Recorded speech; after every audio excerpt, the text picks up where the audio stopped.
కేసీఆర్ జన్మదినాన్ని పురస్కరించుకొని BRS party ప్రధాన కార్యాలయంలో ఈ రోజున అంగరంగ వైభవంగా వేడుకలు అయితే నిర్వహించారు. ఈ వేడుకల్లో భాగంగా మనతో పాటు మాట్లాడడానికి మెట్టుగూడ కార్పొరేటర్ సునీత ఉన్నారు. వారిని అడిగి తెలుసుకునే ప్రయత్నం చేద్దాం. ఒకవైపు తెలంగాణ రాష్ట్ర సీఎం ముఖ్యమంత్రి రేవంత్ రెడ్డి జాతిపిత ఎట్లా అవుతాడు, జాతిపిత ఎవరికి అవుతాడు అని చెప్పేసి కూడా ప్రశ్నిస్తున్న పరిస్థితి.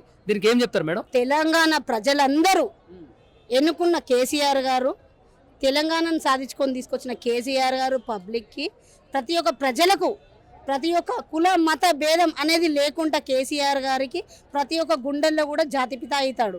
కేవలం రేవంత్ రెడ్డి గారికి తప్ప, ఆడు పెద్ద దొంగ, ఆడు బూతుల మాట్లాడే ఇది కాబట్టి వానికి తప్ప ప్రతి ఒక్కళ్ళకు జాతిపితనే అవుతాడు. ఎందుకంటే అట్లాంటి దొంగలకు ఒక్కళ్ళకు జాతిపిత కాకపోతే ఏం కాదు, నష్టమేం లేదు.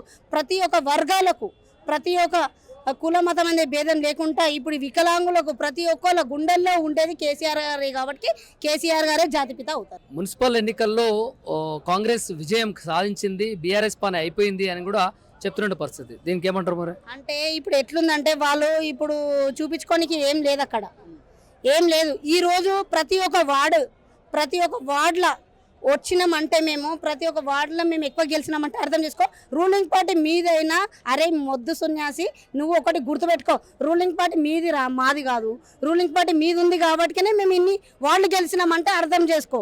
అంటే ఇప్పుడు వచ్చిన జిహెచ్ఎంసీ ఎలక్షన్లో తగిన గుణపాఠం చెప్తాము. ఇక్కడ ఎమ్మెల్యేలు కూడా మా బీఆర్ఎస్ఏ కాబట్టి నువ్వు ఇక్కడ కుక్కర్లు వంచినా చీరలు వంచినా ఏం నష్టం ఏం లేదు. ఈరోజు నీ వల్ల బాగుపడ్డదంటే కుక్కర్లు అమ్మేటోడు తప్ప ఇంకొవ్వరు లేదు. ఎలా చూడొచ్చు అంటే రాబోయే రోజుల్లో బీఆర్ఎస్ పార్టీ ప్రభావం ఏ విధంగా ఉంటుంది, బీఆర్ఎస్ పార్టీ భవిష్యత్ ఏంటి అని అంటే ఏం చెప్తారు మేడం? ఈరోజు రాబోయే రోజులు అంటే గత 2 ఏళ్ల వరకు కూడా ఇట్లనే ఉంటుంది. గత 2 ఏళ్ల తర్వాత కేసీఆర్ గారు బయటికి వెళ్ళకున్నా సరే కేసీఆర్ గారే సీఎం అవుతారు కాబట్టి ఇప్పుడు రంగరంగ వైభవంగా ఉంటుంది.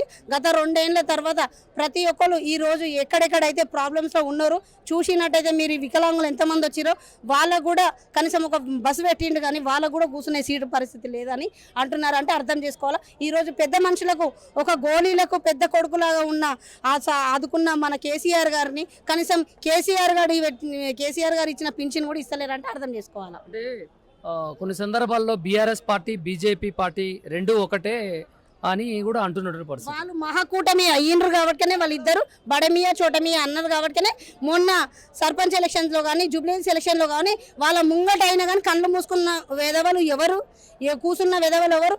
ఈరోజు ఒక మా దగ్గర ఉన్న అయితే బీజేపీ వాళ్ళు ఒకటే మాట మేము ఏమన్నామంటే, మీరు ఈరోజు కళ్ళు మూసుకొని ఉన్నారు కాబట్టినే వాళ్ళకి సపోర్ట్ చేస్తున్నారని మేము కూడా చెప్పినాము. మేము బీజేపీ వాళ్ళకి సపోర్ట్ చేసి ఉంటే ఈరోజు బీజేపీ వాళ్ళు మాకు సపోర్ట్ చేస్తుండే కదా, మరి మాకు ఒక ఎంపీ దాంట్లో కానీ ఎండ్లో కానీ ఎందుకు రాలేదు మేము? కాబట్టి మేము ఎవరికి ఏం సపోర్ట్ చేయలేము, మేమేం రాదు, మాకు ఎప్పటికీ కూడా కాదు, మేము సింగిల్గానే ఉంటాము. మా పులి ఎప్పటికీ సింగిల్గానే వస్తుంది. అంటే ఎవరెవరు కలిసి ఉంటున్నారు అని మీ ఆరోపణ? ఎవరెవరు ఏముందండి, మోడీ గారు, రేవంత్ రెడ్డి గారు ఇక్కడికి తీసుకుపోయి అన్ని మూటలు తీసుకుపోయి ఇస్తున్నాడు అక్కడ. ఎందుకంటే ఇప్పుడు మేము నెక్స్ట్ అయినాక నిలదీసి అడుగుతామని బీజేపీలోకి వెళ్తాడు కాబట్టి ఆ మూటలు తీసుకుపోయి మొత్తము ఇచ్చేది మొత్తం రేవంత్ రెడ్డి గారు మోడీకి. కాబట్టి రేవంత్ రెడ్డి గారు ఇప్పుడు ఎక్కడ ఉండాలో నెక్స్ట్ గృహ చూసుకోవాలి కాబట్టి ఇప్పుడు ఆయనని చూసుకుంటున్నాడు అంతే. అంటే రాష్ట్రంలో కాంగ్రెస్ పార్టీ చేస్తున్నటువంటి అభివృద్ధిని చూసి ఓరవలేక బీఆర్ఎస్ పార్టీ వాళ్ళు మాట్లాడుతున్నారనే కూడా వాదనలు వినిపిస్తున్నాయి. రాష్ట్రంలోనేమో ఇక్కడ జేసీపీ పెట్టి ఇళ్ళని మూలగొడుతున్నాడు, కేంద్రంలో అక్కడ మోడీ చూసుకుంటుండు.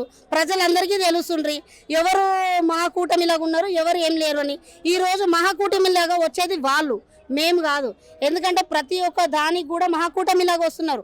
ఈరోజు మైనార్టీ వాళ్ళని ఎంబడి పెట్టుకున్నారు, అందరినీ ఎంబడి పెట్టుకొని వస్తారు. మేము సింగిల్గా ఉన్నాం, సింగిల్గానే కొట్లాడుతున్నాం, సింగిల్గానే చేస్తాము. మేము ప్రతి ఒక్క గుండెల్లో ఉన్న వాటికి సింగిల్గానే ఉంటాము. అంటే జిహెచ్ఎంసీ పదవి కాలం అయిపోయింది.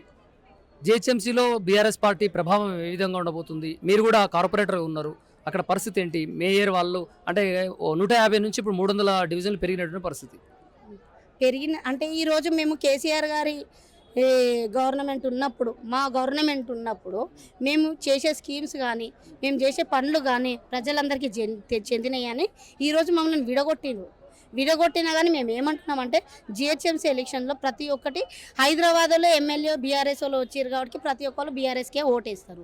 మీరు ఇక్కడ విడగొట్టినా చేసినా ఎన్ని గల్లీలు ఏం చేసినా కానీ మీరు 300 నుంచి 600 చేసినా 1000 చేసినా మాకేం నష్టమేం లేదు. మేము వచ్చే జిహెచ్ఎంసీలో మేయర్ సీట్ కొట్టేది గట్టిగా మేమే కాబట్టి గట్టిగా కాదు నిన్ను ఎట్లా అంటే అట్లా కొడతాము. Mayor seat compulsory. ఒకవేళ మాకు టికెట్ రాకుండా మీరు చేసినా కానీ సరే మేము ఇట్లనే సింగిల్గా కొట్లాడినా సరే మాకు ఎవరికైతే టికెట్ ఇస్తారో వాళ్ళని గెలిపిస్తాం. అధికారంలో మేమే ఉన్నాం కాబట్టి మేమే గెలుస్తామనే ధీమాను కూడా వ్యక్తం అంటే చేస్తున్నారు. ఉంటుందండి, అధికారంలో ఉన్న వాళ్ళకి ఎవరికైనా బీమా ఉంటుంది. వాడు ఏసేటి ఏంది 13 సంవత్సరాల పిల్లల్ని తీసుకొని ఓటు వేపిస్తున్నాడు, కళ్ళు కనిపిస్తలేవా? ఇప్పుడు ఫ్రీ బస్ ఎందుకు పెట్టిరండి? ఫ్రీ బస్ అక్కడ వాళ్ళని తీసుకొచ్చి ఇక్కడ ఓట్లు వేపిస్తారు, ఇక్కడ వాళ్ళని తీసుకొని అక్కడ ఓట్లు వేపిస్తారు కాబట్టి ఫ్రీ బస్ పెట్టిరు. అంతేగాని అక్కడ ఇంకేం లేదు కదా. అలా ఇంకా అదే ఉంటుంది ఎవరికైనా ఉంటుంది. ఇప్పుడు మన జూబ్లీస్లో చూసిరు, ఇప్పుడు గవర్నమెంట్ వాళ్ళది ఉంది, అధికారులు వాళ్ళ పార్టీనే ఉన్నారు కాబట్టి వాళ్ళకే ఇది చేస్తారు కాబట్టి గెలుస్తాననే బీమాతోటి ఉంటారు. ఇంకా కొడతారు, తిడతారు, అన్నీ చేస్తారు కూడా. కాంగ్రెస్ అంటేనే గూండారిజం అంటేనే కాంగ్రెస్.